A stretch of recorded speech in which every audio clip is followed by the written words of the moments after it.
Bonjour, bienvenue sur ma chaîne Film Minivan.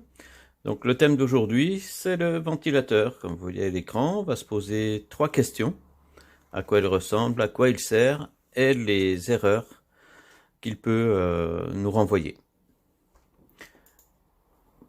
J'ai pris, donc on va avoir une succession de diapositives. J'ai utilisé des photos qui concernent du matériel chinois et aussi des photos et vidéos qui concernent Eberspacher. En général, on voit la différence au niveau de la qualité de finition. Donc, la partie là, on a un moteur pour lequel on a enlevé le couvercle. La partie ventilateur, je pense que vous l'avez vu sur vos machines, c'est cette partie à droite, donc avec l'hélice, et ça s'arrête jusqu'ici. On voit la petite jonction. Cette plaque noire qu'on voit pour le dessus ne fait pas partie du ventilateur, c'est l'unité de contrôle électronique qu'on va enlever pour voir ce qu'il y a en dessous. Donc ça, c'est la partie visible. Il y a une partie cachée qu'on va voir plus tard. Donc, partie visible, là c'est du Eberspacher comme marque. Donc l'unité de contrôle a été enlevée, on retrouve l'hélice, l'arbre dans lequel il y a un moteur. Et voilà. Voilà, donc ça c'est du chinois. Alors, ça ne ressemble pas à la photo précédente. Ce qu'on voit en plus, donc là on voit bien la platine avec des trous de fixation, et on reconnaît, ce qu'on ne voyait pas sur les autres photos, on reconnaît un des deux tubes qui sort en dessous du chauffage, hein, puisque par ce tube-là, on va avoir de l'air frais qui va arriver. Hop, on retrouve notre ventilateur, le moteur qui se glisse dans la partie cylindrique, et ce moteur, on peut l'avoir en 12 volts ou en 24 volts.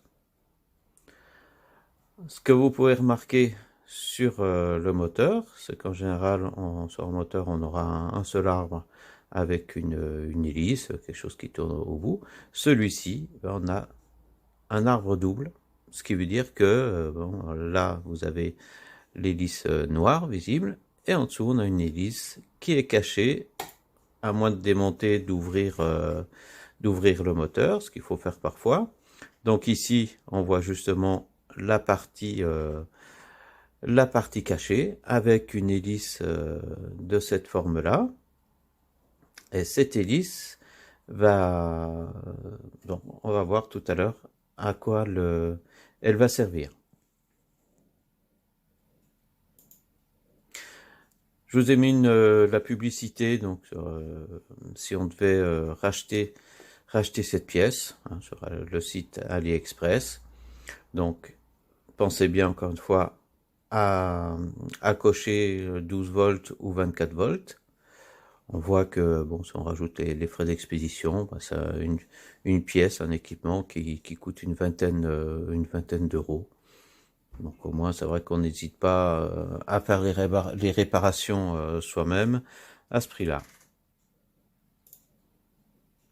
Donc on va passer cette fois, on va voir à quoi il sert, son fonctionnement.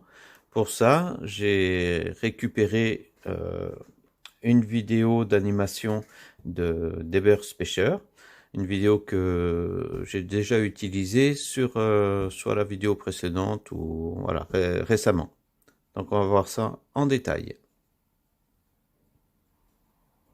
Donc là on voit bien le ventilateur à sa place sur le chauffage. Donc il y a des fois un dessin est plus parlant que des photos réelles. Hein. Là, je trouve que ça permet de séparer les éléments. Donc on va justement voir les éléments qui rentrent en compte au niveau du fonctionnement, donc ce qui est lié au ventilateur aussi. Voilà. Donc le ventilateur, la chambre de combustion, on va avoir donc les flammes, la flamme plutôt, Alors, le filtre évaporateur, on trouvera aussi le terme filtre atomiseur. Donc c'est un filtre métallique et qui est important. On verra ça sûrement dans dans une autre vidéo. Là, je présente simplement rapidement les éléments.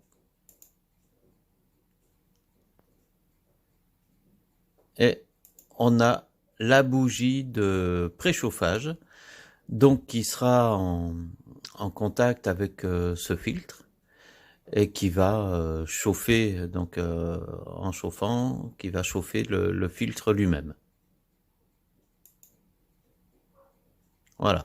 Donc, lorsqu'on met en route notre ventilateur, bien sûr, donc on a les deux hélices qui tournent en même temps, celle qu'on a à l'extérieur, la noire, et celle qu'on a vue qui était cachée. Donc, c'est d'abord cette hélice cachée, c'est sa fonction qui va servir en premier. Donc, là, lorsqu'on met en route, donc la bougie chauffe, et chauffe en même temps le filtre atomiseur. Hein. Je pense que c'est plutôt ce terme-là qu'on va rencontrer sur de la doc. L'air est aspiré par le tube d'admission qui se trouve en dessous. Alors, sur la vidéo, il nous envoie rapidement le carburant. Sur mon chauffage donc chinois, j'ai chronométré avant que la pompe n'envoie du carburant, il faut attendre à peu près 1 minute 20. Donc vraiment, le premier temps, c'est d'abord l'allumage de la bougie, l'admission d'air, donc qui se fait dès le départ, hein, puisque le ventilateur tourne, et c'est seulement donc au bout d'1 minute 20 que lorsque la bougie, le filtre est assez chaud, que là, la pompe va injecter le carburant. Voilà, ça arrive. Ça nous fait, comme sur un tout moteur à explosion, ça nous fait donc un mélange et qui va pouvoir s'enflammer. Voilà, au bout d'un moment, la bougie de préchauffage ne sera plus nécessaire. Donc on voit qu'elle s'éteint. Et la combustion continue.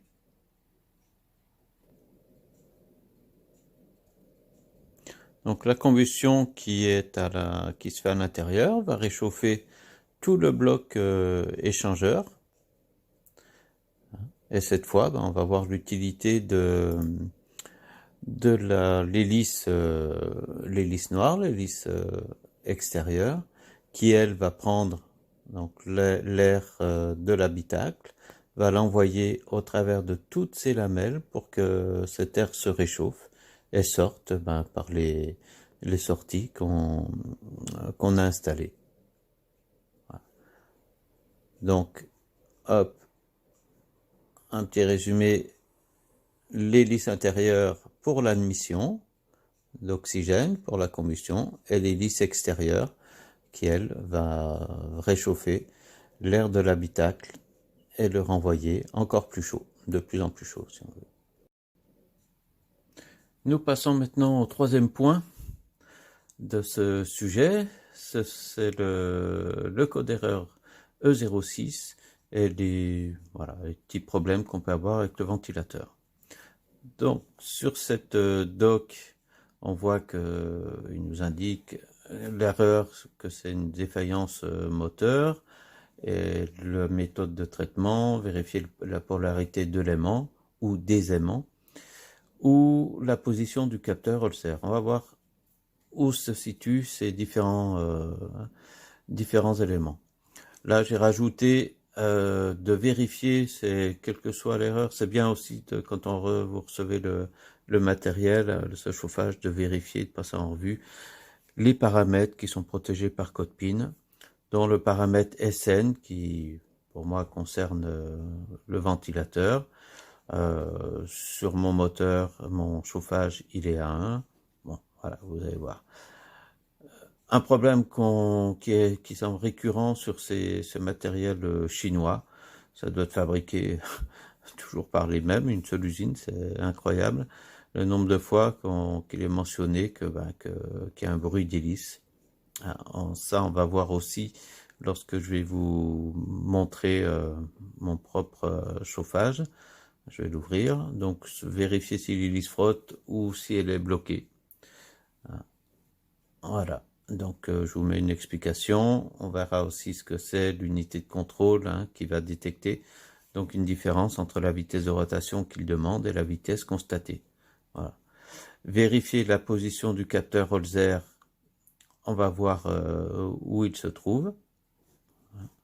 Et puis, effectivement, il mentionne défaillance moteur. Soit là, le moteur est HS, donc il n'y a plus qu'à le changer, ou plus simple, c'est de changer tout le ventilateur. Alors, ces aimants.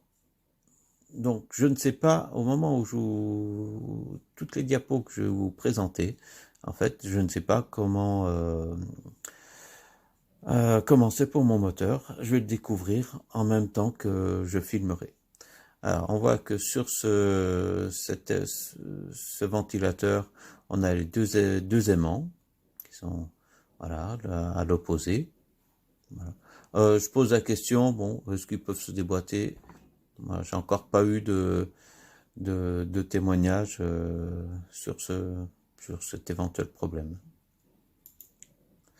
Et puis, alors, au niveau du capteur Holzer, donc, puisqu'on a des aimants qui vont passer devant, c'est un capteur qui détecte un champ magnétique.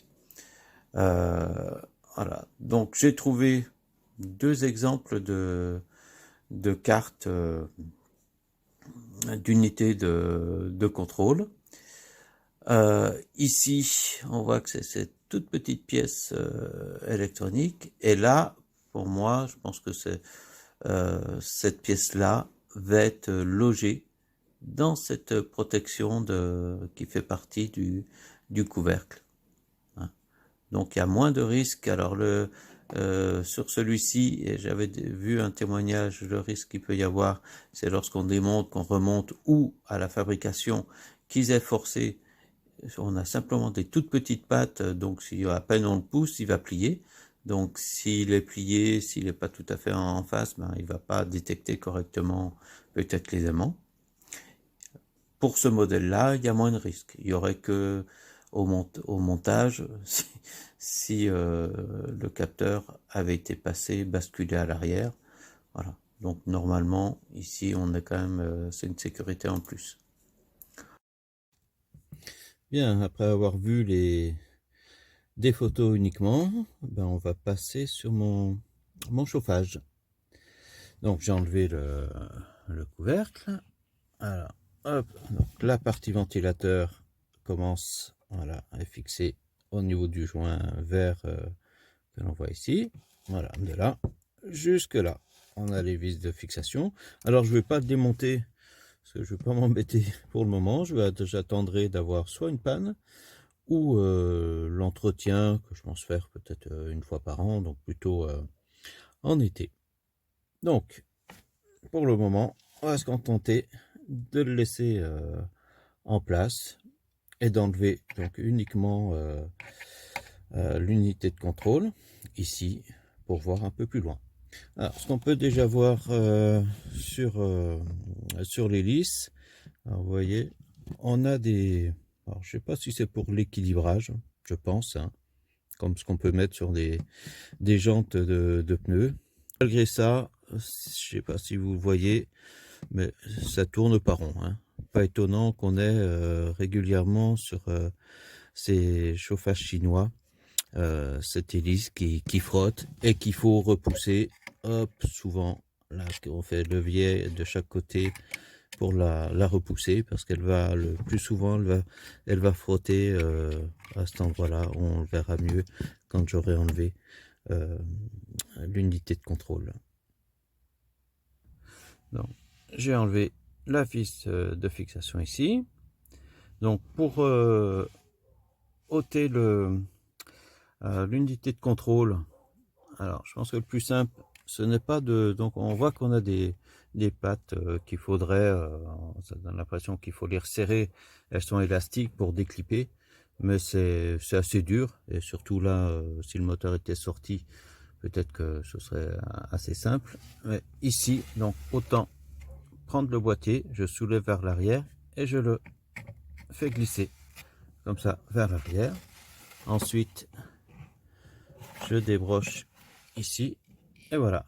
Donc, on voit que cette carte, ce contrôleur correspond à une des photos, hein, une des diapos que j'ai mise précédemment, avec, donc on voit sur la partie, voilà, la partie ici, cette pièce-là. Donc c'est là qu'on a notre détecteur. Hein. Si vous regardez bien à la base, à l'arrière, ces pattes de fixation avec les soudures. Donc hop, voilà. Donc ce détecteur va repérer le passage des aimants. Alors j'en ai un ici. On va vérifier avec un tournevis. Voilà. Hop, je ne sais pas si vous entendez le bruit, c'est vraiment, voilà, c'est vraiment aimanté. Alors, il y en a un là et à l'opposé. Le premier. Je vais réduire le zoom. Et donc à l'opposé, j'en ai un deuxième. Voilà, donc deux aimants sur ce modèle. Donc le détecteur, on a vu qu'il était placé, la sonde va être placée sur le côté droit ici. Donc à chaque passage, elle va détecter le champ magnétique de l'aimant et ça va lui permettre de compter les tours. Donc si on se trompe dans les paramètres protégés par code PIN, qu'on n'a pas la bonne valeur, et ben là il va se tromper au niveau du nombre de tours et ben, ça créera un incident. Sur le moteur qui est ici, on a, voilà, la référence. Je déplace la puissance, le voltage, donc 12 volts. Et je pense qu'en dessous, 2000, ça ressemble à une date de fabrication, 2019, décembre 12 à 07. Et c'est peut-être même l'heure, 12h47. C'est un peu sur les bruits de frottement qu'on a on peut avoir sur l'hélice.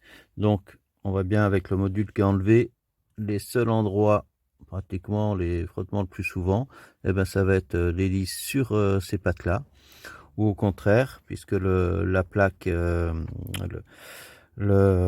l'unité de contrôle donc sera placée ici, ça peut frotter sur les bords de l'unité de contrôle. Bon, ben, je vais remonter tout ça. Alors, c'est remonté. Voilà. Hop. Je vais faire un petit essai de le lancer. Vérifier. Il n'y a pas de souci. Pas de bruit. En fait, je triche, j'ai déjà lancé, mais je vais vous montrer un petit truc toujours au niveau des bruits qu'on peut avoir. Et regardez. Voilà. Il suffit que j'ai touché tout petit peu le boîtier, on a du jeu. Voilà. Hop. Je rectifie. Donc il n'y a vraiment pas grand chose. Voilà, donc il y a des fois, au lieu de vérifier, dévisser, vérifier simplement en repoussant un petit peu à la main. Voilà. Bien, ce sera tout.